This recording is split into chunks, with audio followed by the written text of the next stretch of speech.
Bonjour, je fais cette vidéo pour parler un petit peu étrier de frein, puisque lors de restauration de vieilles voitures, on se rend bien compte souvent qu'on a des problèmes de frein. Ça freine éventuellement pas bien, mais surtout ça reste freiné, on a du résiduel.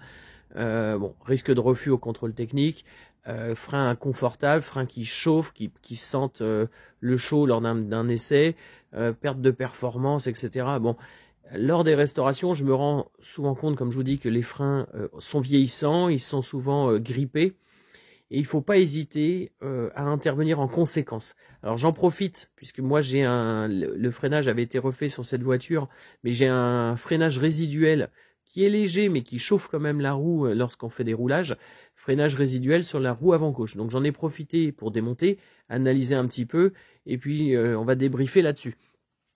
Alors je rencontre bien des choses qui vont pas forcément lorsqu'on remplace des plaquettes de frein. Alors, tous les étriers de frein ne sont pas montés vers l'arrière du véhicule, tous les étriers de frein ne sont pas de ce modèle-là, certains sont à chape coulissante, etc. Mais le principe reste globalement le même, sauf les étriers de frein qui comportent un frein à main. Attention, c'est pas tout à fait la même chose, là on se lance dans plus compliqué. Souvent, les autos qui n'ont pas roulé, qui roulent pas depuis longtemps, les plaquettes grippent dans leur logement. Vous voyez déjà, c'est pas facile à accéder, à mettre. On se rend compte qu'on a un grippage ici, par corrosion. Ce qui fait que la plaquette, alors là elle est mal mise évidemment, la plaquette reste bloquée. Au lieu de bien coulisser sur la chape d'étrier, elle reste bloquée. Donc il faut absolument éradiquer la rouille qui est ici. L'excédent de rouille qui a tendance à gonfler, ici, va faire que la plaquette va bloquer. Ça, c'est déjà une première erreur. Donc, je nettoie bien cette zone-là. Si je réutilise mes plaquettes, je nettoie bien cette zone-là. Ensuite, il faudra y appliquer une graisse spécifique. Donc ça, pareil de l'autre côté. Il faut vraiment la rouille qui aurait tendance à faire gonfler diminue la distance. Il existe d'ailleurs, quand on commande des plaquettes, différentes cotes. La cote ici se joue à quelques millimètres de différence. On peut se permettre d'acheter les plaquettes les plus petites. On va, à mon sens, retarder le grippage qu'il y a ici. Des plaquettes trop ajustées, c'est compliqué. Donc ça, c'est la première chose. Sur ce modèle-là, l'étrier coulisse sur des éléments comme ça. Là, c'est pareil. Si de la corrosion apparaît ici, plus sur cette pièce qui est en acier, plus sur l'étrier, l'ensemble va gripper. Donc il faut vraiment bien nettoyer les zones, bien gratter, bien brosser, et ensuite y appliquer une légère graisse, un léger pour retarder la corrosion. Cette partie-là doit rester mobile le plus possible. Certains étriers ont des colonnettes internes avec des caoutchoucs. Ça a moins tendance à gripper, c'est pas à l'air libre. Ici, il est super important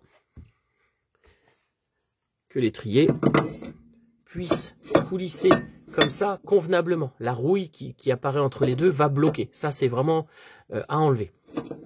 Concernant les sifflements au freinage, alors c'est un vaste sujet. On se rend compte que sur les plaquettes de frein, ils ont mis un revêtement ici. C'est des revêtements qui ont tendance à ne pas gripper sur l'étrier et sur le piston. Il est important que cette zone-là soit propre, éventuellement légèrement lubrifiée, pour que la plaquette puisse être, ne pas faire qu'elle puisse être libre et ne pas siffler.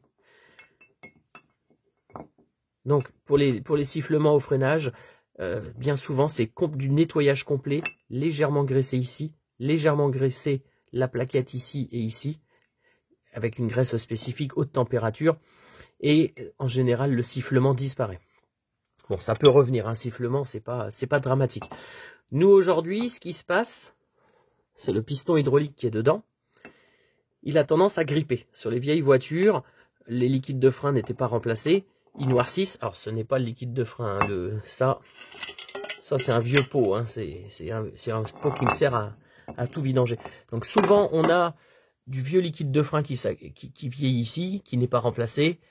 Il noircit, il se charge d'humidité, il fait corroder légèrement l'aluminium, il fait de l'alumine, et le piston en acier peut être rouillé également sur la partie Donc là, cette partie-là, elle est très importante. Elle doit être intègre, elle doit être impeccable. Si elle est creusée de rouille, alors, la partie ici, c'est pas très grave, c'est ce qui est à l'air libre. La partie coulisseau doit être en bel état. Donc bien souvent, le piston grippe à l'intérieur. Impossible de le faire coulisser à l'intérieur. Donc on a beau le pousser, il est très dur. Avec la pédale de frein, on le repousse, il est un peu plus souple, mais ça reste faire du freinage résiduel. Donc ce qui est pas mal à faire, et qu'il ne faut pas avoir peur, c'est de sortir ce piston-là. Alors, il est intégré dedans. Dedans, il y a également un joint segment qui se retrouve là dans la gorge, qui fait l'étanchéité, et donc le tout est bourré dedans. Ensuite, il y a un cache-poussière qui finit le travail. Alors, ce qui est intéressant d'acheter, c'est s'il n'est pas en bel état, c'est un cache-poussière et un joint segment, joint caoutchouc. Ces pièces-là, ne les nettoyez pas au dégrippant, ni au nettoyant frein. Ils ont tendance à gonfler avec les produits hydrocarbures et ils sont inutilisables. Si celui-là, il fait 2 fois la taille et celui-là fait 2 fois la taille, vous ne remettrez plus votre piston dedans. Donc, avec une soufflette, une planche en bois, je la mets là. Hop. Avec une soufflette, je vais venir gonfler la partie hydraulique par là où arrive. Donc je remets ma vis de purge. Je viens ici. Je viens gonfler délicatement, tout doucement. Je viens gonfler. Le piston va à ce moment-là sortir et se bloquer contre le bois. Attention, n'y mettez pas les mains comme ça. Là, ça va vous écraser les mains. Donc, je gonfle jusqu'à faire sortir le piston délicatement. Puis je mets des bouts de bois de plus en plus fins pour pouvoir extraire mon piston. Je mets une cale parce que il va sortir comme une balle de fusil. Donc c'est pas l'idée, c'est de pas tout péter ou de se coincer les doigts à l'intérieur. Hein. Je pense que ça pourrait faire mal. Je sors le piston. Je contrôle qu'il soit en bel état. Il faut absolument qu'il soit pas creusé sur la partie segment. Hein. Je le nettoie. Je contrôle mon joint. S'il est défectueux, ça et ça coûte pas cher, j'en achète un. Et surtout, ce que je remarque, c'est qu'on a en fait de l'alumine qui se forme au fond de cette gorge, là où vient le joint segment. L'alumine pousse le joint et vient le comprimer, ce qui crée un effort considérable sur le piston. Donc je démonte ça. Je nettoie mes pièces, je m'efforce à bien nettoyer la gorge du fond. Il faut vraiment qu'elle soit impeccable dans sa globalité. Une fois qu'elle est impeccable, je pourrais envisager de remonter. Alors j'avais acheté ça, mais ça c'est cher. Évidemment, le format n'est pas le même. Ça c'est une graisse spéciale, je mettrai en description, spéciale pour les pistons de frein. N'utilisez pas de graisse hydrocarbure, des graisses noires, bleues, vertes, n'utilisez pas ça. Éventuellement, la graisse spécifique pour les pistons de frein. Donc je vais venir beurrer l'intérieur, je vais venir légèrement beurrer mon joint et mon piston, et je vais le remettre dedans. Je vais le remettre dedans, et pour valider l'intervention, je viendrai y appliquer une légère pression, et faire des allers-retours avec mon piston. Pour vérifier qu'il ne grippe pas. Alors, si j'ai pas ce genre de graisse, je peux éventuellement prendre de la graisse blanche, comme ça. C'est des graisses neutres. Il n'y a pas d'hydrocarbures dedans. J'ai pas eu de souci particulier à utiliser ce genre de graisse. Donc, une fois que mon piston est bien dedans, que ça coulisse bien, c'est très important. Également, toutes les zones de friction doivent être nettoyées nickel. Éventuellement graisser avec des graisses, dans les jeux de plaquettes ils en vendent, hein, c'est des graisses haute température. Je viens mettre légèrement sur les zones de friction pour que tout ça, ça coulisse en paix. C'est très important. Ici également, léger, pas de grosses boules de graisse, hein, juste un petit peu de graisse pour que la corrosion, pour que les plaquettes ne se grippent pas. Évidemment, pour nettoyer, j'utilise un nettoyant frein ou toutes sortes de produits identiques. Ça, c'est pour nettoyer en premier lieu, quoi, pour bien dégraisser. Donc voilà, moi je pense qu'il ne faut pas hésiter à le faire. C'est confortable quand on a une vieille auto qui freine bien.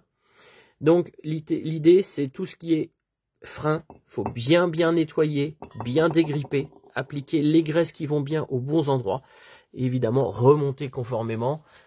Et puis repurger le système, puisque là mon système hydraulique je l'ai ouvert, donc il faudra absolument repurger. Ces pièces-là, n'oubliez pas, bien les nettoyer. Il ne faut pas qu'elles soient beaucoup plus épaisses avec la corrosion. Toutes ces pièces sont très ajustées, donc si la pièce a grossi de quelques dixièmes, ça crée un freinage résiduel.